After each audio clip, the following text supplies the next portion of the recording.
Hello everybody, my name is Michael, and in today's video what we're going to be doing is this right here.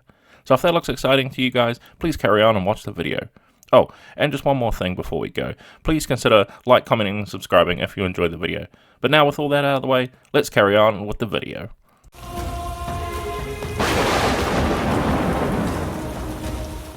Okay, so starting off with a Catfolk warrior here, all I've done is given it a zenithal prime and added a little bit of stones to my driveway to the base there, so we've got a nice base to work with.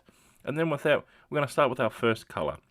And our first colour, as you can see here, I chose Castle Grey, because it's sort of a browny greyish colour, and I'm going for a sort of average sort of domestic cat look with my paint job here, and it's just a matter of going over, giving it that full coat that we need. Nice thin coat so we can really take full effect of that underneath zenithal highlight that we've got there, and really bring out that fur detail to life with those different colours there by adding in thin layers. Then once we have that completely done, we're going to come in with a new colour, which is going to be uniform grey, and all we're going to be doing is we're going to be giving a highlight to it. So grabbing our brush here, wiping off all that excess paint we need, and then just going sporadically over top, really trying to catch all that nice fur detail that's textured on this model. There's a lot of good detail here, so we can really take advantage of that highlight. It's going to be a little bit hard to see on camera since that fur texture is quite small, and it's got quite a lot on it there, so it's a little bit hard to see, as well as the colours being so similar. But trust me, when you're seeing it in real life, you can actually see it picking up those detailed areas. And then once we've completed that, what we're going to be doing now is coming in with some stonewall grey. And this, of course, is a completely different colour, a lot lighter tone of grey. And we're going to be using this for just a little bit on the face, under the chin, and just on the chest. So we've got that nice bright underbelly sort of look with our cat here, giving it some nice interesting detail rather than just making it just one colour. I'm trying to imitate a real life cat here, so going with these is going to really help out the picture, especially at a distance too. It's going to really make it stand out. Then once we have that complete, what we're going to be doing now is coming in with some squid pink, which is of course a nice bright pink. This is up to you if you want to go with a pink here, but I'm going to go with a nice bright pink nose. You might want to go with a black or even a different type of grey, but I want it to be nice and bright and really pronounced so you can see it as a nice standout feature on the model. Then once we have his nose picked out, we're going to come in now with some black grey, and this is going to be for a pretty tricky part of the model. I've never even done any of this really before, which is giving some striping to miniatures and adding in sort of extra bits of detail, so I hope it goes well. Looking at pictures of real cats, as well as I have a cat as well that is very, very similar in colour to what I'm painting up here, sort of what I've been inspired by to paint it like. So I'm just very closely looking at my cat as well as pictures online, trying to gauge like how the stripes are going to go, and also I'm trying to go for what looks cool on the miniature itself. So don't be afraid. As you can see, I've got a very, very fine tip brush here, and just going through with little stripes, being careful, going over very lightly, seeing if I like it, and then darkening it in later on and really cementing in those stripes on the piece. Okay, so now we've got those stripes complete and we're happy with them. We can start moving on to the rest of the miniature, and we'll be using Dragon Red here, and this is going to be for the majority of our miniatures clothes here. Our nice Catfolk here, I'm going with a nice bright red colour, and this is going to be for the underline colour of the clothes. So pretty much the majority of the piece, you can see here, he's got a lot of belts and straps and sort of metal pins and stuff on his model there, so we want to be avoiding that, but it's not necessary at the moment because we will be painting over that a little bit later. But just really trying to get those layers down, and it's going to take quite a few layers since this red is reasonably thin, so we're going to have to slowly build it up. So remember to thin your paints, wait for it to completely dry, then add the next layer on. Then once we have all that red down, we've got that nice layering on we want, we're going to come in with some fur brown here, which is sort of a reddy brownish colour as well. So it's going to help tie in there. And we're going to be doing this to use on our leather section. So on his gauntlets he has here, or not so much gauntlets, but more arm braces that he's got on here, as well as his nice shoulder pad he has on there as well. We want to be doing those with our fur brown here, and since it is a little bit toned towards the red, it's also going to tie in nicely with the red we've already got on there. So it's just a matter about getting those nice consistent layers on there as well. Then once we have those bits of armor picked out, we're going to come in now with some mahogany brown. It's going to be used for one small piece on the miniature, and that's going to be the bow that he has on his back. So just giving a nice overall coat there. Being careful we don't get any of that paint when we don't want it to be, but just a matter of keeping it consistent. And you can see the bow goes right through the bottom there too, so don't forget to pick that little bit out as well while you're painting it up. Then once we have that complete, what I'm going to be doing now is coming in with some burnt umber.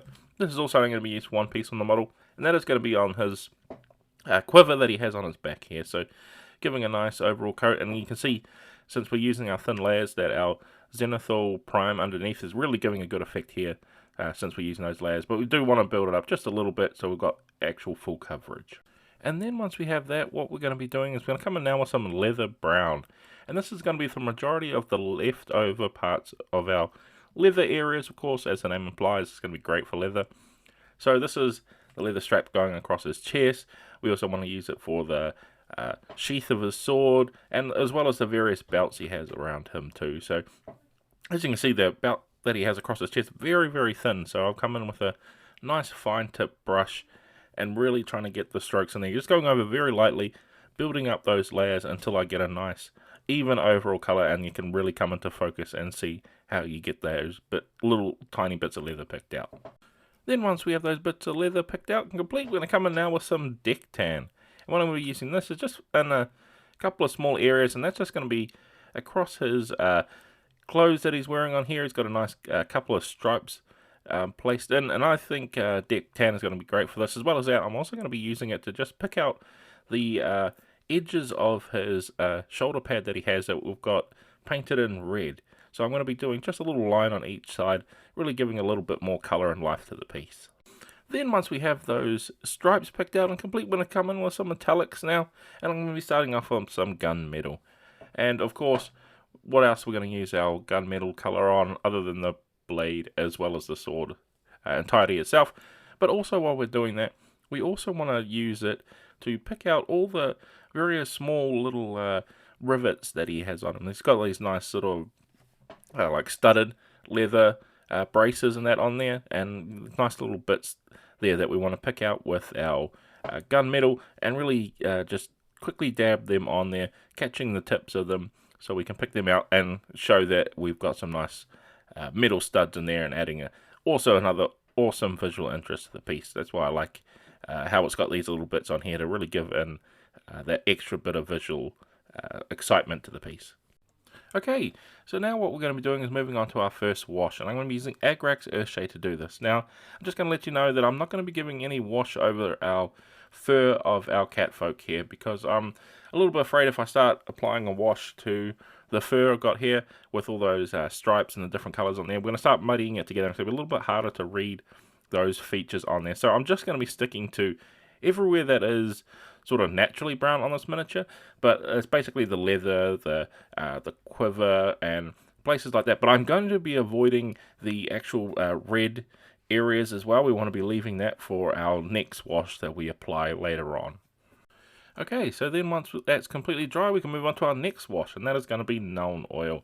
And this is the one that I said we're going to be using for our red areas. I find that washing over top of red with black sort of gives off a better effect, and it really darkens the red down to a nice deep red rather than using a brown, which I feel doesn't work as well for certain types of effects I'm going for here. So I'm going with the black wash to washing it down, really darken it down, and then I'll highlight up later on. But on top of that, we also want to make sure we get all of our metallic areas as well. So don't forget to go around picking out all those little studs and stuff on there too, just being very careful to avoid pooling. Then once we have that completed, what we're going to be doing now is coming in with some averland sunset, which is a nice sort of mustardy yellow. And this is going to be using for our cat's eyes here. I want those nice bright pop out coloured eyes, and it's going to be nice and visually interesting, especially from a distance on the table. Only time we're using the yellow here, and it's nice bright against all that colour we've got on there, so it's going to really help it out. And of course, coming with a very fine tip brush in here and just carefully stroking at it to get those eyes how we want them. Then once we've got that complete, it's time for the most nerve-wracking part, and that is grabbing some matte black and painting in those pupils that we want there. So you can see I've switched to a very, very fine tip brush, and it's just slow light strokes on there, building up that layer and really trying to get those eyes where I want them, and not try to make them look cross-eyed or anything like that. Very, very difficult to do. I'm still struggling with it, But while we're also doing that too, we may as well come in and pick out those claws on the miniature as well, which are also going to be in that matte black color. So spend a little bit of time in there being careful with that. Then once you're happy with those eyes, we can now move on to our next step, and that's coming back in with our dragon red here. And of course this is going to be used for highlighting, so just a matter of going around. So for these nice bits here, since there's like a nice gridded pattern engraved into this miniature here, I'm going to be picking out each one of those little dots, really giving it sort of like a mini highlight. And really giving it some interest. As well as that, of course, we want to be hitting the tops of the folds and everywhere where the sun would naturally hit. Being very careful that we don't go overboard with it. We're really just trying to focus in on it and trying to avoid repainting any areas we don't want it to be. Then once we have those red highlights picked out, we're going to come back in with some fur brown now. And this, of course, is going to be for our highlights on our leather armor that we have here. So just some very small areas. This is going to be a nice subtle highlight. You can probably barely see it on camera. But we're just going around those edges and picking them out to give a nice area like the sun is naturally coming down, hitting off and bouncing off and giving that little visual interest to the piece. Then once we've completed that, what we're going to be doing now is coming in with some shining silver, which is a very bright and nice highlighting colour for our silver, especially with some nice dramatic effect. And as you can see here, I'm going around just giving it a nice broad, complete entire coat over just the top of the model, so it's nicely bright and shining out in front of the sun. And then just going around picking out the various little details we've painted up in our gunmetal and giving them a nice spot highlight to really help enhance the effect.